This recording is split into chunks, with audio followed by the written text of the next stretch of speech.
Good evening, my name is Gemma Dominguez, and we present to you the future of hallmark parking. Something you should know about Hallmark is that we started off as a completely home-based school, and over the course of the years, transitioned to have students and teachers on campus daily. This means that our school was designed to have limited people on campus. Therefore, our parking lot is very small and very limited. Now as students, we are required to come on campus, and going into our parking lot, you would see no spots available, and the streets surrounding Hallmark lined with cars. This has created multiple safety and convenience issues at our school, which led us to dedicate our project into improving our parking lot. I'm David O'Rourke. I'm Aaron Reimer, and this is our community research on a red line and parking lot expansion. We've identified three main problems. First one is there are severe blind spots pulling in. Second problem, there's no student drop-off zone, and there's not enough parking for students, parents, or faculty. This is a photo of the driveway exiting the school, and as you can see, cars line each side of the street. When pulling out of the driveway, you have to look through the gaps of the cars, which is incredibly dangerous. As you can see here, this is a top-down view of our parking lot. Our parking lot has a handicap zone, but there are no loading zones for non-handicapped students. So this is a picture of the entrance to the school and a sign that says proceed to student drop-off area, which is ironic because there's no student drop-off area. And so most people just drop off their kids in the handicap zone. At the end of the parking lot, there are 3 trash cans that are not enclosed. Per city ordinance, that's illegal. Also, there's a student drop-off zone in between the 2 trash cans. This is a satellite view of the lot across the street, and we measured the dimensions and determined that it would provide 60 to 70 parking spots, which is the estimated amount needed for our school. Now, we tried to contact the owner of the lot, who wasn't very helpful and who did not want to sell the lot, but was willing to sell only if the district was serious about buying. So to address the drop-off issue, we were thinking about replacing the parking spaces bordering the fence with the drop-off zone. Cars will pull up to the fence, drop their kids off, and leave. Our second option is to put 4 no parking from 8 a.m. to 4 p.m. signs in front of our school. While this is a good temporary solution, we were looking into a more permanent solution. So for a permanent solution to address the dangers of pulling out of the driveway, painting the curb red would restrict cars from parking in front of the school, ensuring the safety of students. Lastly, we spoke to 3 different members of our community who would be affected the most, and were all in support of our project.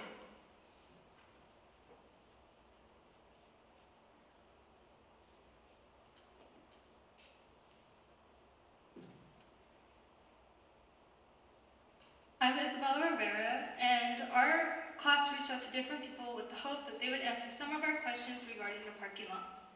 The first person we spoke to was the City of Sanger, who informed us that they cover public properties such as sidewalks, streets, parks, etc.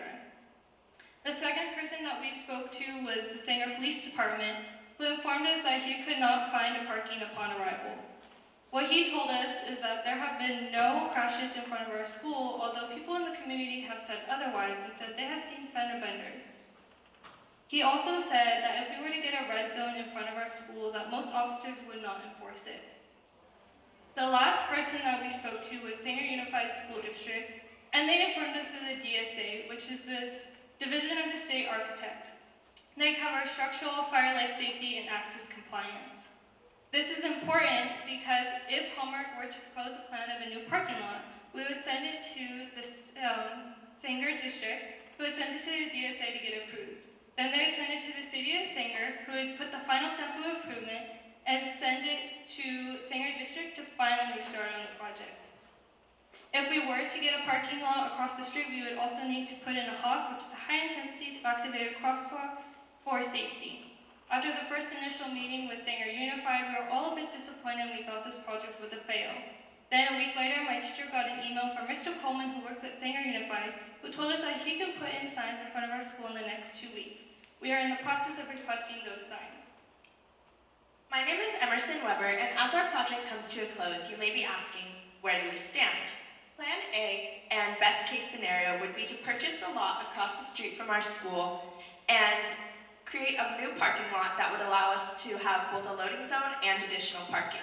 If possible, we urge the district to reach out to the owner of the lot and consider purchasing. Plan B, and our most practical plan, is to create road signs that would allow us to have a no parking zone in front of our school during school hours. The district has informed us that signs can be made for us almost immediately, and we have sent in this request. Plan C would be to redline the entire area surrounding our school. Although our project may not have been quite as successful as we have hoped, we have still made an impact over the course of the year because not only did our class learn the civic process and what truly goes into making a change, but we also put the parking lot on the minds of the administrative staff, our community, and the higher-ups of Sanger Unified as a district. Thank you.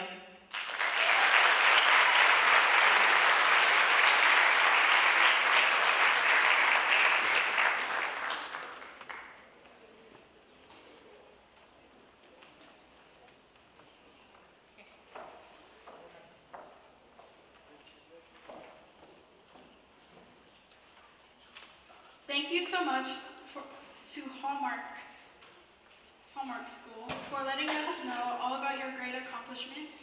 Although it may have not gone all the way through, thank you for all your hard work towards putting your thoughts into it. Now I would like to introduce the group that will be speaking on Native heritage. Can we all give it up for Kings River presenting Lost Lake and Native heritage?